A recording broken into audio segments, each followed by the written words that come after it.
Bom, vocês sabem muito bem que há tempos eu venho me debruçando em cima dos textos proibidos da Biblioteca de Nag Hammadi, justamente para descobrir todos os mistérios ocultos da realidade. E foi ali dentro dessa biblioteca, que eu descobri um evangelho inteiro dedicado ao anticristo. E sério, gente, dá para entender agora por que que esse evangelho foi proibido, porque ele fala de coisas tão absurdas, mas tão absurdas, que essas coisas com certeza quebrariam a narrativa do planeta Terra. Esse texto, senhores, revela todos os planos, todas as ideias que o anticristo tem para o planeta Terra. E sabe o que é mais louco? Tem uma história que rola na internet, o pau que rola na internet. Dizem que o genro Donald Trump, sabe? O Jared Kushner. Dizem que ele que é esse tal do anticristo aí que esse evangelho fala. Mas assim, nós não vamos entrar nesse mérito aqui hoje, tá? Eu só joguei. Nós não vamos falar sobre isso nessa live aqui, não. Eu só joguei essa bomba aí para vocês segurarem, porque isso é real, uma teoria que rola na internet. Vamos voltar aqui para esse evangelho específico, porque esse evangelho fala dos planos do anticristo para a humanidade. E esses planos, eles são completamente diferentes daqueles planos que a gente escuta a religião tradicional falar. São completamente diferentes de tudo o que eu já vi. Então, a parte mais louca da história é que se a gente tivesse acesso livre a esse evangelho, a gente já teria evoluído pelo menos uns 1.500 anos, só para vocês terem noção. Então, assim, dá para entender o verdadeiro motivo pelo qual ele foi proibido. Então, fique comigo que eu vou lhe contar em detalhes o que fala esse evangelho proibido.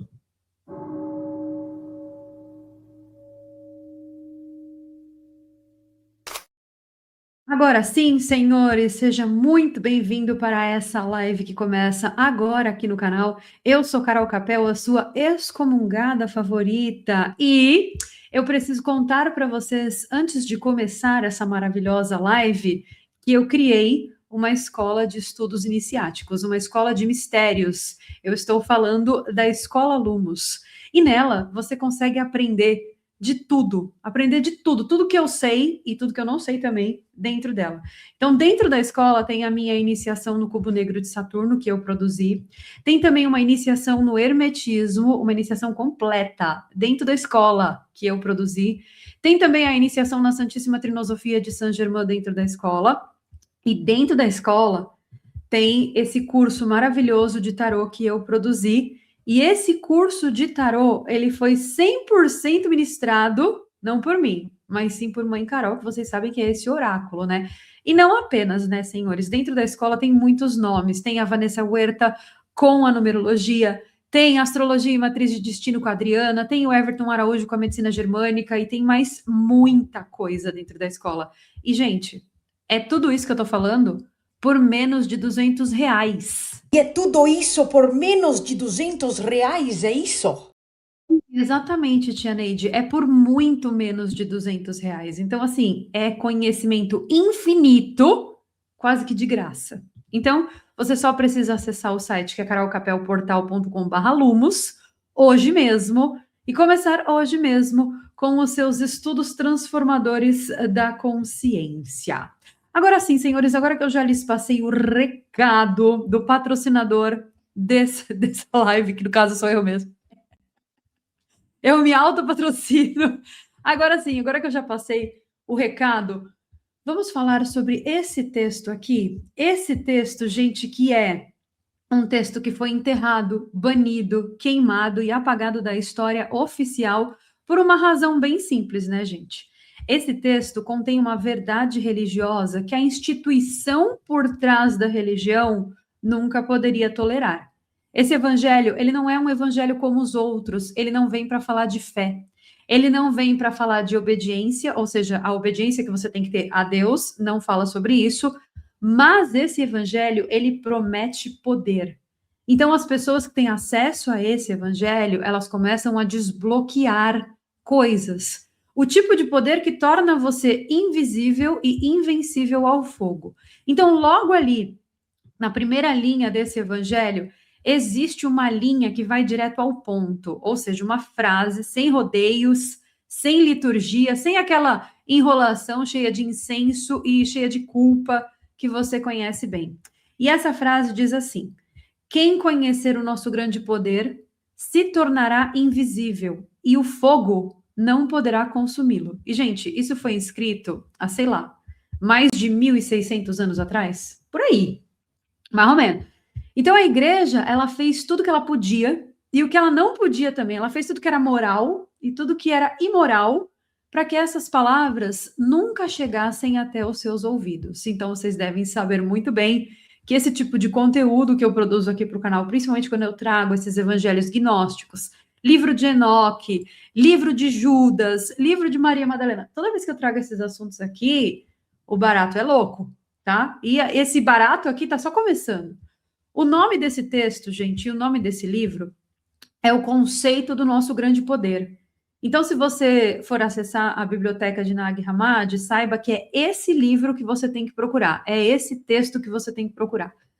Esse texto, ele é, obviamente, um evangelho gnóstico, e ele foi descoberto no Egito, junto com outros manuscritos ali, que ninguém da galera, da galera das instituições religiosas queria que fosse descoberto. Por quê? Porque a igreja pega esses textos num primeiro momento e classifica esses textos como sendo uma heresia. E vocês sabem o que significa a palavra heresia na prática? Bom, se você não sabe, você vai ficar sabendo agora, tá? A palavra heresia significa assim, ó, isso é verdadeiro demais e isso vai destruir o nosso controle sobre as pessoas. Então, porque isso pode destruir o meu poder em cima das pessoas, eu vou tratar isso como heresia. Se você nunca tinha ouvido falar desse significado da palavra heresia, fique ouvindo agora. Agora, antes de você entender o que de fato esse texto revela, você precisa entender o que ele diz sobre o mundo que você vive. E ó, essa daqui é a parte mais incômoda desse texto, porque segundo esse evangelho proibido, o Deus que governa o nosso mundo, ele não é a fonte de toda a luz, tá? Então ele governa o mundo físico, ele é o ser que está por trás de todas as estruturas, mas ele não é fonte de toda a luz. Ele é, sim, um ser menor, um ser cortado do verdadeiro poder, ou seja, como se fosse uma cópia de Deus oficial, mas uma cópia na sombra, então uma cópia invertida, uma cópia de ponta cabeça.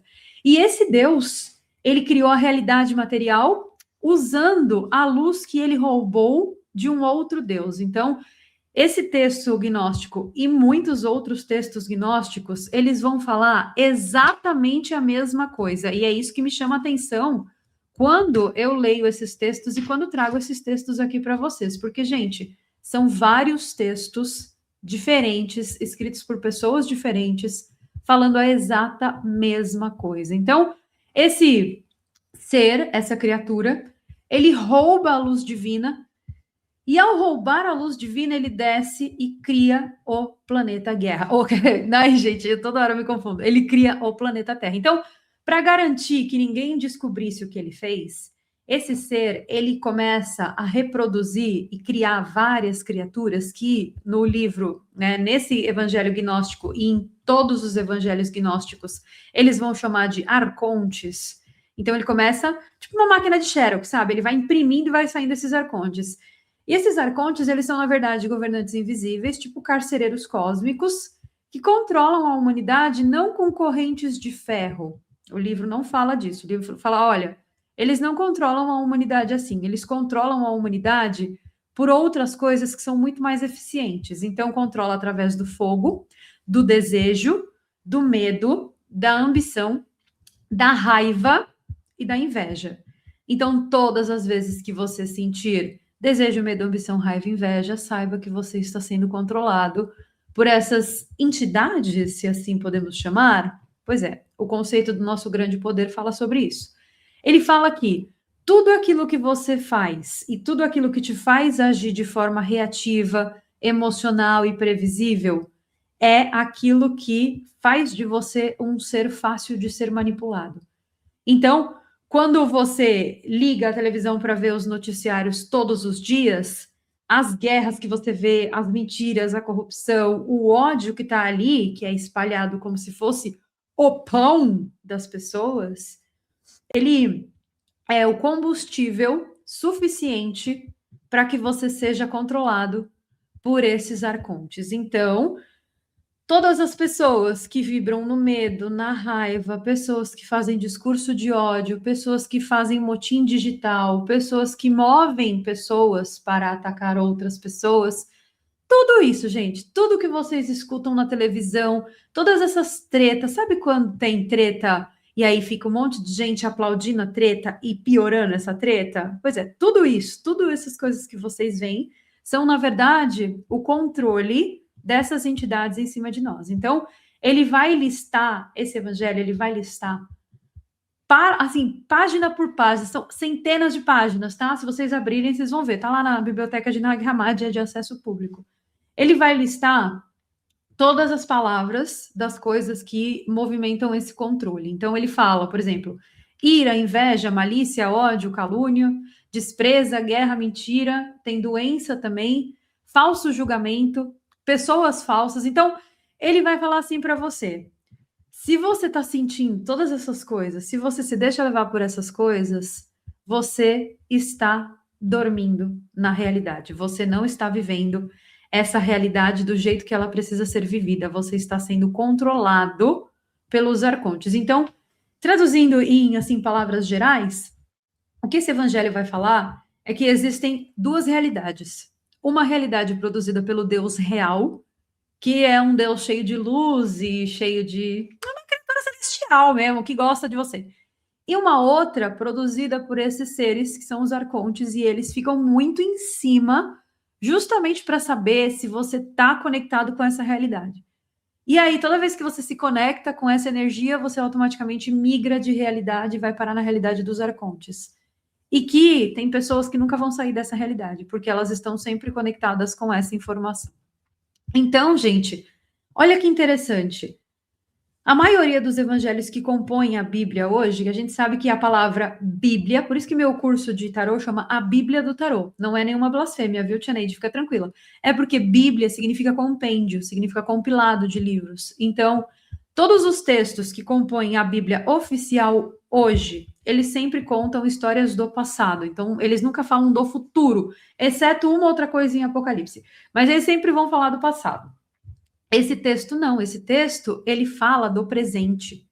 Então, ele fala basicamente assim, e ele joga na sua cara um negócio muito forte, que é, ó, vamos acordar? Vamos retornar e vamos começar a comer do alimento verdadeiro, porque cada vez que você se identificar com essas coisas, você vai parar numa realidade paralela. E essa realidade paralela é a realidade que está te controlando. Então, o detalhe mais louco dessa história é que a história oficial, ou seja, aquela que é perpetuada e tal, ela nunca conta a verdade oficial sobre essas coisas. Ela nunca conta necessariamente a verdade. Então, principalmente, as outras palavras, todas as outras palavras, né, que estão na Bíblia, elas contam para gente uma verdade que é uma verdade manipulada. E essa verdade manipulada, ela fica girando em torno dessas coisas e tal, e nunca fala necessariamente aquilo que você precisa saber, mas sim fala aquilo que é mais conveniente para te controlar. Então, segundo esse texto, tá? Que é considerado os textos gnósticos, inclusive, eles são considerados os textos que foram criados e produzidos pelos seguidores reais de Jesus. Então, não a igreja, que a igreja ela seleciona os textos, faz ali a análise dela, vê o que cabe e o que não cabe na narrativa e manda seguir. Ele não.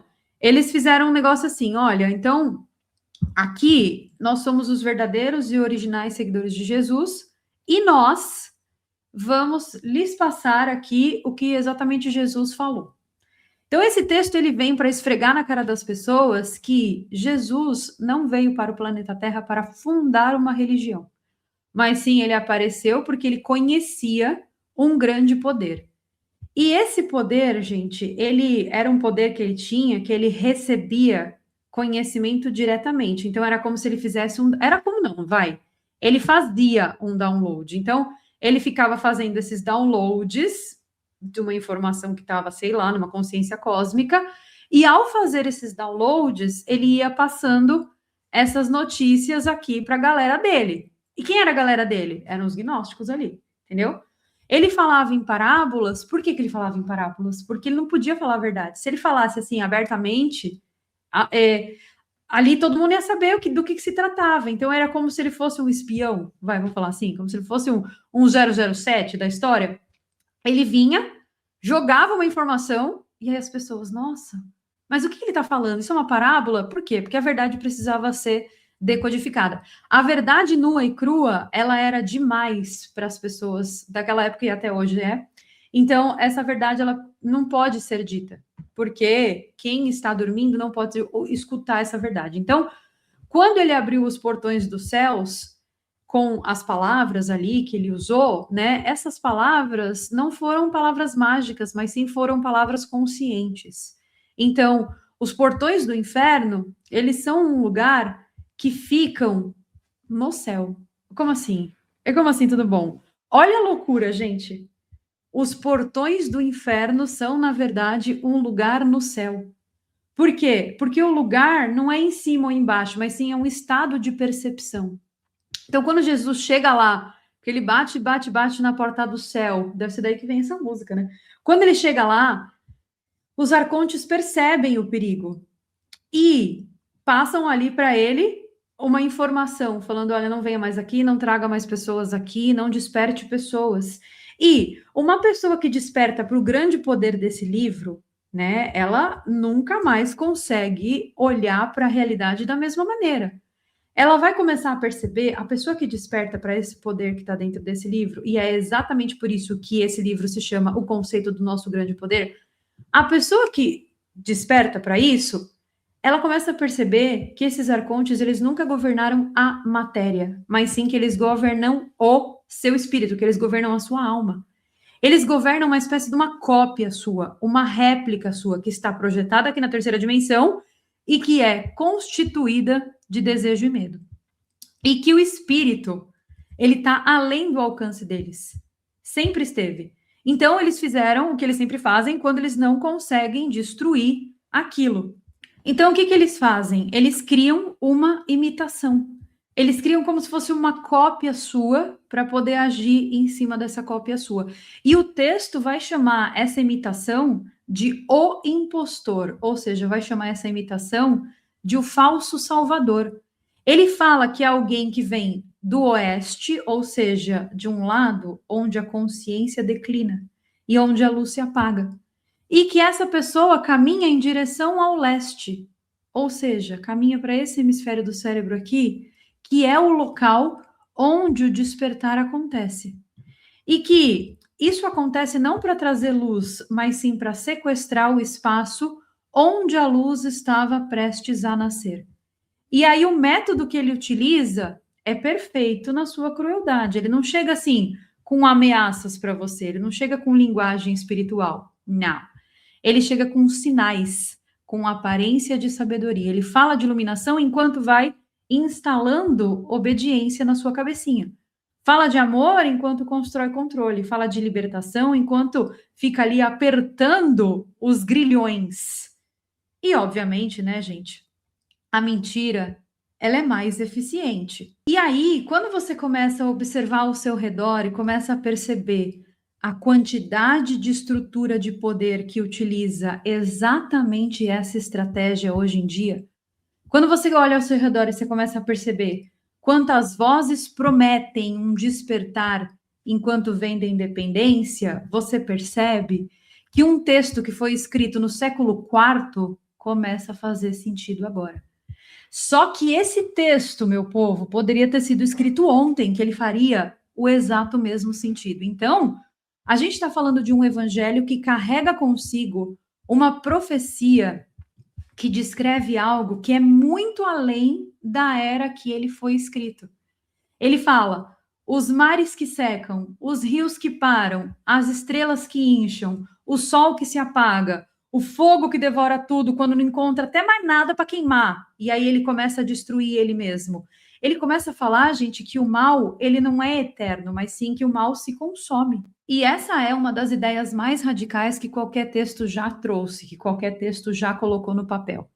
Ela fala que a destruição também é autodestrutiva e que a escuridão, ela não vence, ou seja, ela implode dentro de si mesma. Então, olha só a profundidade do assunto que eu estou tratando aqui com vocês hoje. Depois do fogo, depois do colapso, depois que cada ilusão tiver sido consumida até a última fagulha, vai chegar o éon da beleza.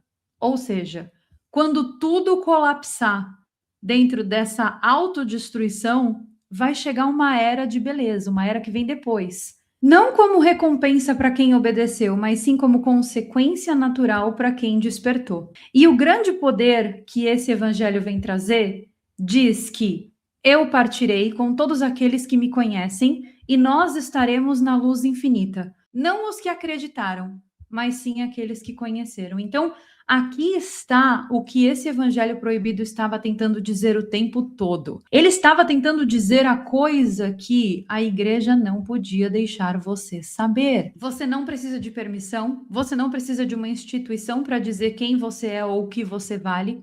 Então, o grande poder, ele não está no altar, ele não está no teto de uma catedral, ele não está na mão de um padre, de um pastor ou de um papa.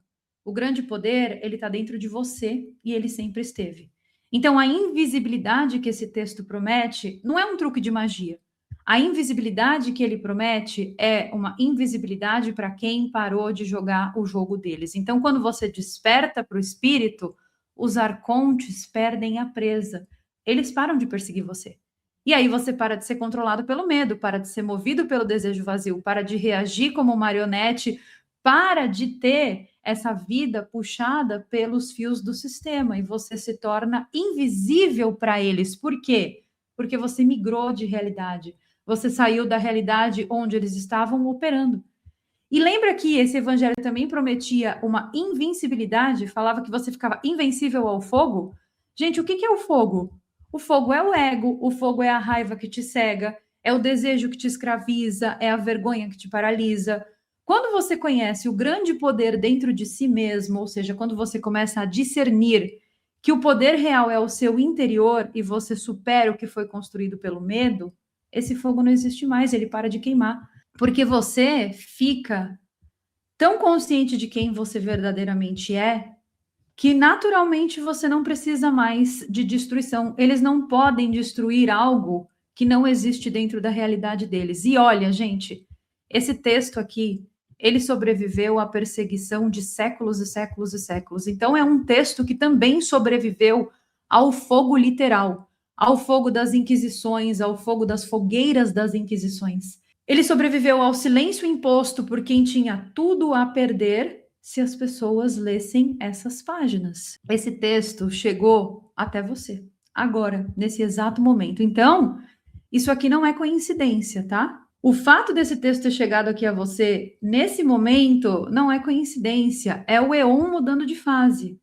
A pergunta que esse evangelho faz, desde a primeira página, continua ecoando. Ela vai falar assim: por que você não pergunta o que você vai se tornar, ou melhor, o que você veio ser? Ele fala assim: você é um ser de luz, você é feito de luz. E é exatamente por isso, meu povo, que eu criei a Escola Lumos, que tem tudo a ver com luz. Justamente para fazer com que as pessoas possam resgatar essas luzes internas que existem dentro delas. Exatamente como esses evangelhos gnósticos nos mandam fazer. Quando o fogo acabar de queimar tudo, porque tudo é falso e ele vai queimar tudo que é falso, o que vai restar é exatamente isso. Vai restar a centelha que nenhum arconte jamais conseguiu apagar. E a centelha é o você de verdade. É o você desperto, o você completamente acordado. E ó, tem aí, eu estou colocando na tela para vocês agora, uma imagem que mostra passo a passo, capítulo por capítulo, porque são 10 capítulos desse texto, um resuminho para vocês entenderem como exatamente esse texto funciona. Eu recomendo que vocês tirem print da tela para vocês estudarem essas imagens aí depois